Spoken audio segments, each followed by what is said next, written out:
let's get right into the Tyson topic then, because I do feel like he was another incredibly important person to the Cavs win last night. Before the game, it was announced that Jaylen Tyson has been named to the NBA's Rising Star Challenge. He's one of 11 sophomores to be named and granted that honor, joining. He's actually earned it with his play on the court. He did. He certainly did earn it. You can see the names on your screen there: Castle, Klingon, Kaishan George, AJ Mitchell, Jalen Wells, Ware, Tyson, Cam Spencer, Reed Shepard, and Alex Sarr are the sophomore representatives. This season, he's averaging career highs in essentially everything. He's jumped up 10 points per game. He's one of the 5 most efficient three-point shooters in the entire NBA with enough qualified shots. It's incredible. Him and Donovan have turned into a dynamic pick-and-roll combination that Kenny Atkinson has gone to on a pretty regular basis, including late in the game on Friday against Sacramento. Bull, you just mentioned, so I want to hear the stat you alluded to, but Tyson's been everything they could have asked for, and then some more. His ceiling, I don't want to put any ceiling on him. We'll talk about what we kind of think he could become down the road, but what stats do you have on Tyson, who just received a pretty impressive honor here from the NBA? Okay, so let me give you the stat. The stat is, if you look at the Cavs, right, Jaylen Tyson is averaging 2.1 offensive rebounds per game, which may not sound like a crazy number. You're like, well, why is that a big deal?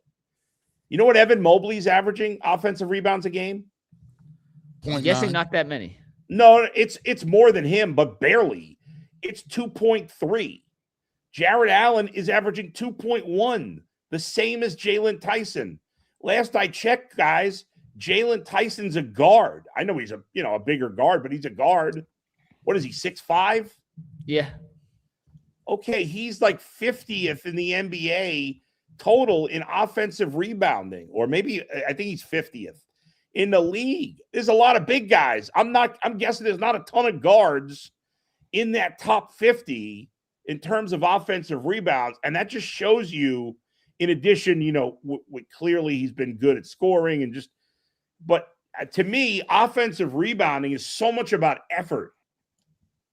And the fact that a 6'5" guard who plays a lot with 2 7-footers is averaging over 2 offensive rebounds a game when there's only on average about 2 players per team that do that, that's pretty damn impressive. Yeah. I think when you take a look, he has one of them football bodies. Like he just seems like he grew up playing football. When you and I always say, man, when you play, like if you play, I played basketball in high school. So even if you playing basketball, you got a little bit of an advantage because football players is naturally aggressive. They're naturally, in terms of their body, their build, the way that they're comfortable with contact. So for him, he's seeking contact. He's figuring out a way to be in people's space. He's doing a good job of finishing under contact. And the thing that's most impressive is this is what we be talking about when you talk about 3-point shooting. So I didn't even think he was a natural 3-point shooter. I don't know what the heck he did over the offseason, but when you watching the other teams broadcast and they sitting there talking about it, hey, man, Jaylen Tyson's a knockdown shooter. You might want to get out there on him. You may think that it's kind of funny because you don't think of him as that.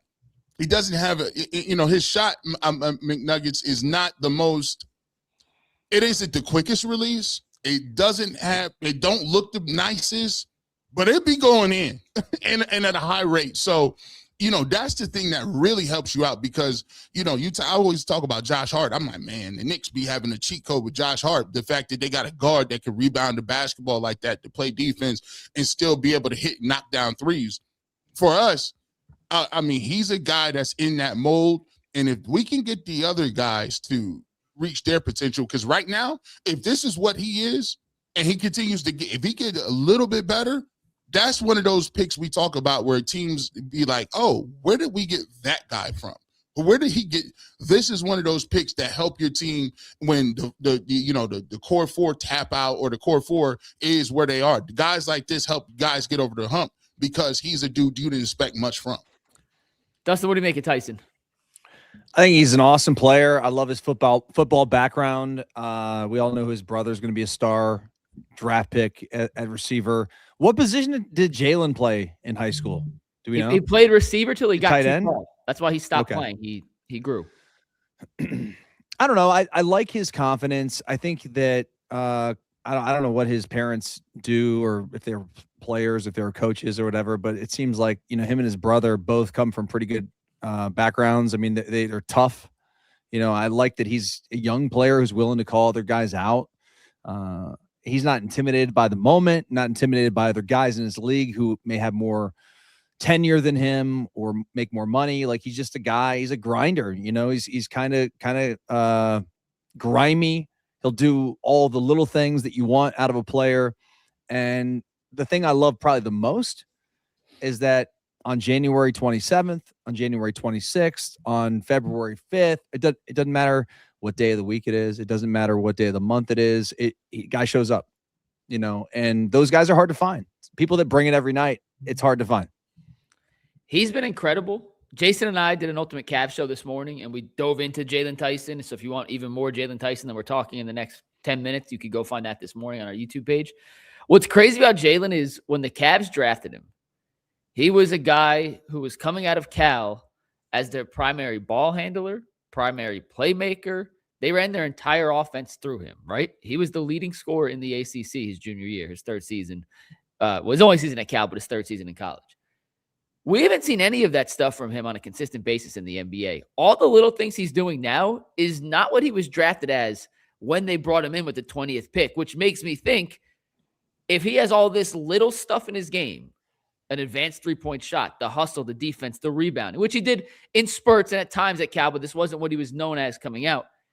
Just wait until the ball creation and the playmaking kind of comes back into his game as the Cavs need more and more from him in that regard. They're not asking him to do that right now, which I think part of the reason why we haven't seen it a ton, but it's in there. And he's gotten so good with Don in this little pick and roll situation from the short roll, which is a weird, unique skill for a 6'5" wing to have, but it's become a weapon. The fact that he's shooting 46.5% from three. Guys, there's only 4 players in the league shooting a high percentage from beyond the arc qualified. 4. He's one of the 5 best shooters in the NBA with that much volume from beyond the arc. He's arguably their best wing defender. He's without a doubt their best wing rebounder. His hustle, his leadership. I asked Kenny Atkinson before the game yesterday, like, did you know Jaylen would be this good? Like, you obviously liked him enough that you guys drafted him 20th overall. He's like, no, if we knew he'd be this good, he would have been gone by the time we got on the clock. Facts. And the league missed. And just going to point it out for future drafts, 2 of the last 5 number 20 overall picks in the draft are Jalen Johnson of Atlanta and Jaylen Tyson of the Cavs. So if you're picking number 20 and there's a guy in that range named Jaylen, just take him and pray for the best. But I don't know what this kid's ceiling is, guys. Yeah. If he's this good already as a role player, and he hasn't even brought out the stuff that I think he was drafted 20th overall because of, sky's the limit, man. I'm excited to see how much. I remember you when you was doing breakdowns, and the thing about Jaylen Tyson is he had the ball way more in Cal. Like, he was a creator, a facilitator. Like, he was a dude that had the ball a lot. He was the guy that was moving around on the pick and rolls. And like you said, you ain't even seeing that, because I remember here's a great point.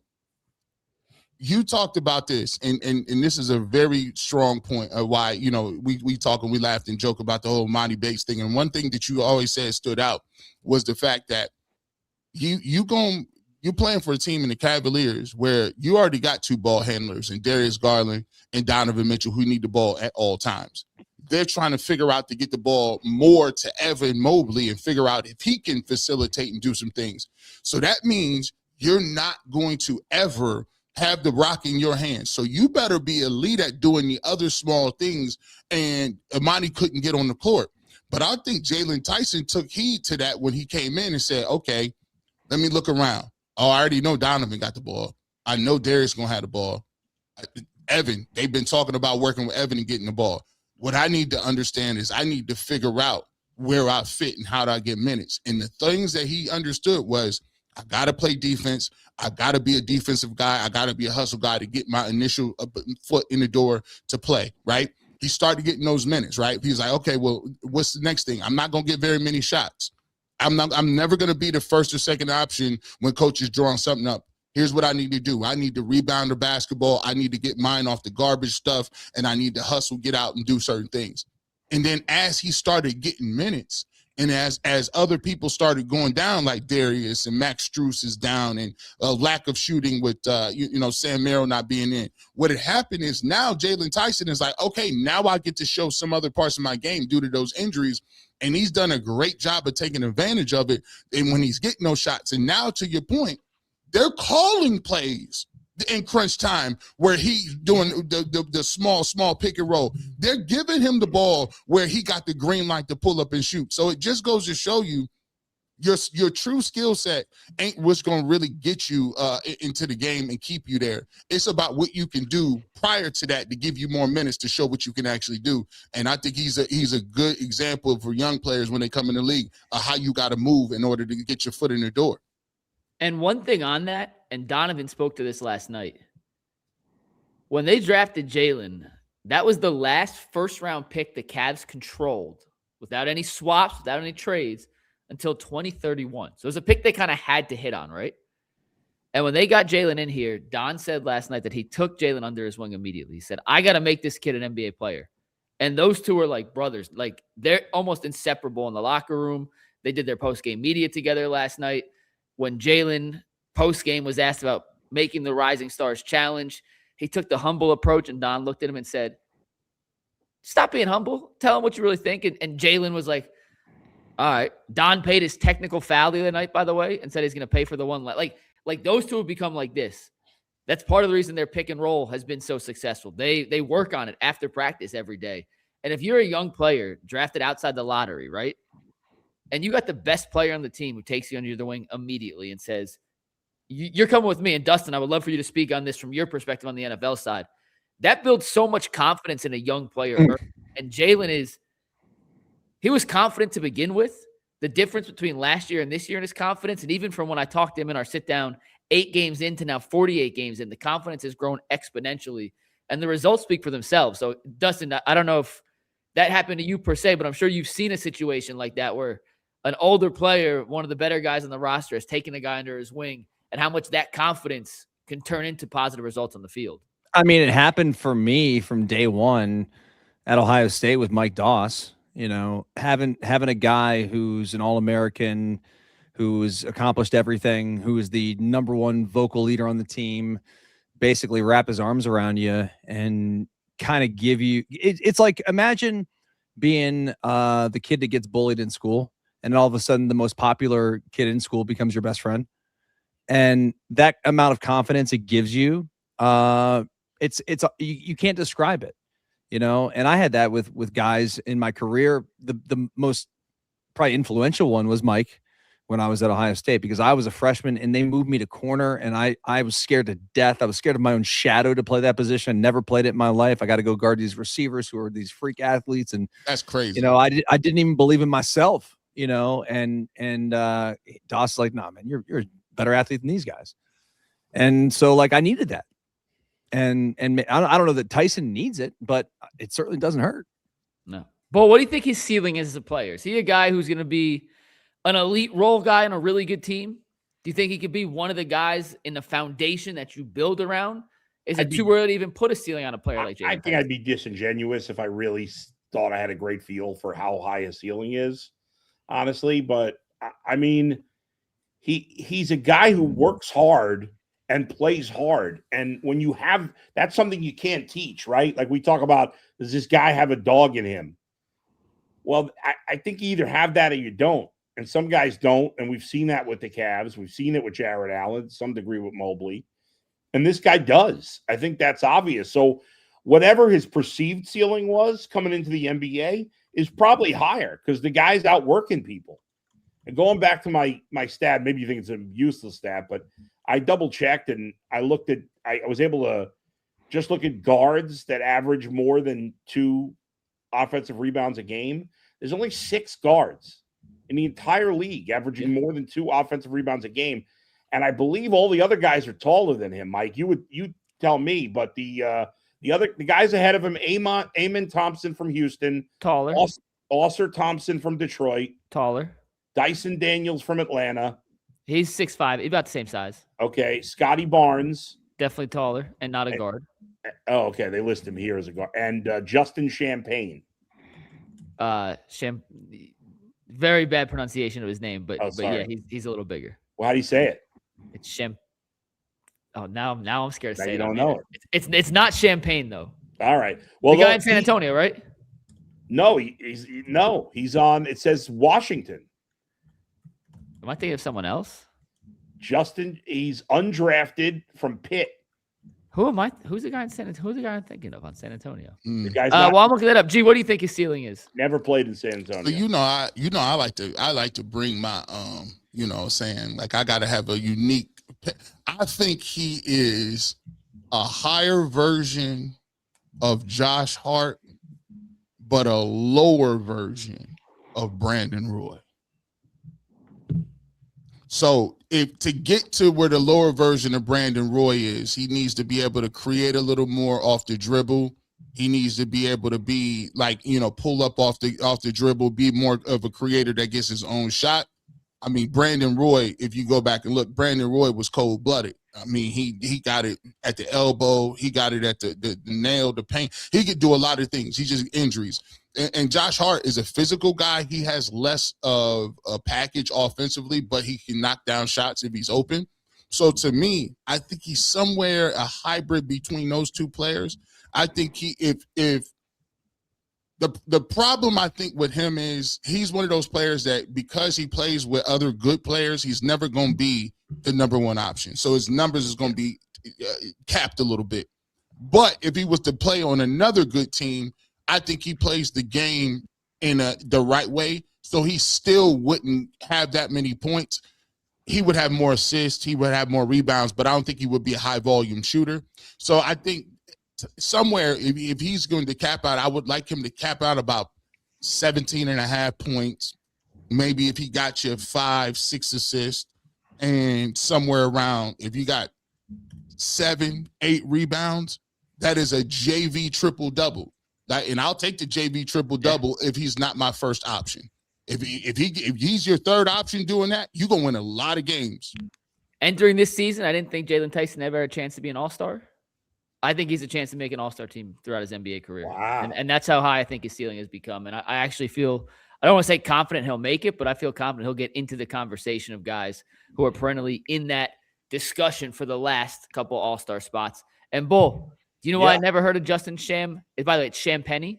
That's his name. Yeah. Because he has a twin brother, Julian Champagnie, who's on the Spurs. That's what I was thinking. I did not know he had a twin brother. And who pays attention to Washington? That's so bad. Yeah. Oh, I had no idea that they. I knew the names, Bull. I knew the names. Champagnie. The Champagnie twins. I didn't know, but Justin is on San Antonio. Julian's a very good player, averaging 12.6 rebounds, 1.5 assists for San Antonio. One of the guys that comes off the bench to him. So you learn something. Oh, I've had him in parlays before. Hold on. Let me throw this. Could he be a better offensive version than, this is kind of blasphemous, than Draymond Green? I mean, Draymond is. He's a better shooter than Draymond ever was already. Draymond's an elite passer. Draymond's legitimately an elite passer. I don't know if Tyson will ever have that kind of vision. Draymond, I think, is actually underrated offensively, but Jaylen has a better offensive bag than Draymond ever did. I don't think they're comparable as players, though. I'm not sure that's a great 1v1. Right, but. Because, Draymond can guard. He guards a lot of positions, bro. Draymond's the best defensive player in the league, or was the best defensive player in the league for basically a decade, and the hub and the best passing combo big we've ever seen outside of LeBron. So weird comparison, but Jaylen's offensive skill set is better than Draymond's today.